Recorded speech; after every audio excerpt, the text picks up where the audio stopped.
कैसन लिखनवा तू लिखला विधाता हो, कैसन लिखनवा तू लिखला विधाता हो। दुखवा के ढेर अब न सहले सहता हो, दुखवा के ढेर अब न घरवा दुआर सुना हो जाई विधाता हो, घरवा दुआर सुना हो जाई विधाता हो। अखिया के आंसू रुकले रुकाता हो, अखिया के आंसू रुकले रुकाता हो, अखिया के आंसू।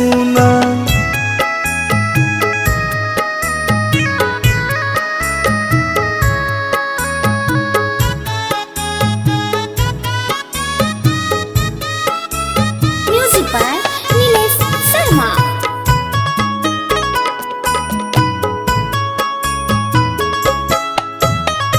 बेटवा के पीर माही केहू न बूझे, चारों ओर लगे अन्हरिया कुछ न सूझे।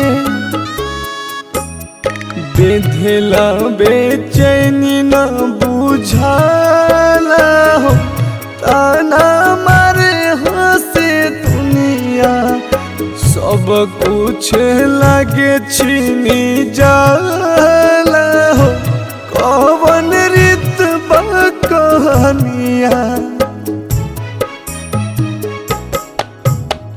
लागता कि फट जाई करे जना बुझाता हो, लागता कि फट जाई करे जना बुझाता हो।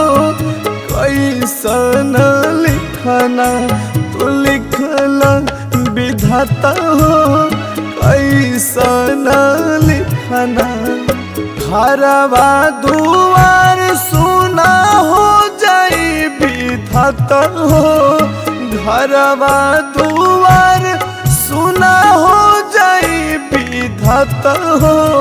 अखिया के आंसू रुकले रुकाता हो, अखिया के आंसू रुकले रुकाता हो, अखिया के आंसू।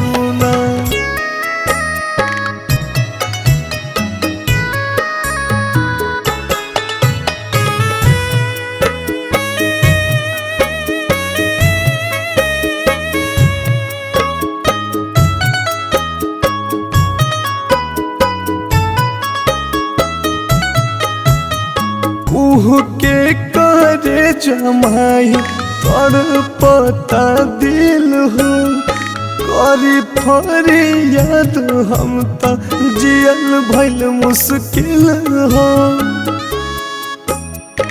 अखिया बिछा के रहिया देखिले साँझ भइल जाता, दर्शन के अखिया मोरा जो हिले नाही रहले रहता। विवेका निराला नीलेश घर के हो ना देखता हो, विवेका निराला नीलेश घर के हो ना देखता हो। ऐसन लिखना तू लिखला विधाता हो, ऐसन लिखना घरवा दुआर सुना हो जाई विधाता हो, घरवा दुआर सुना हो जाई विधाता हो। अखिया के आंसू रुकले रुकाता हो, अखिया के आंसू रुकले रुकाता हो, अखिया के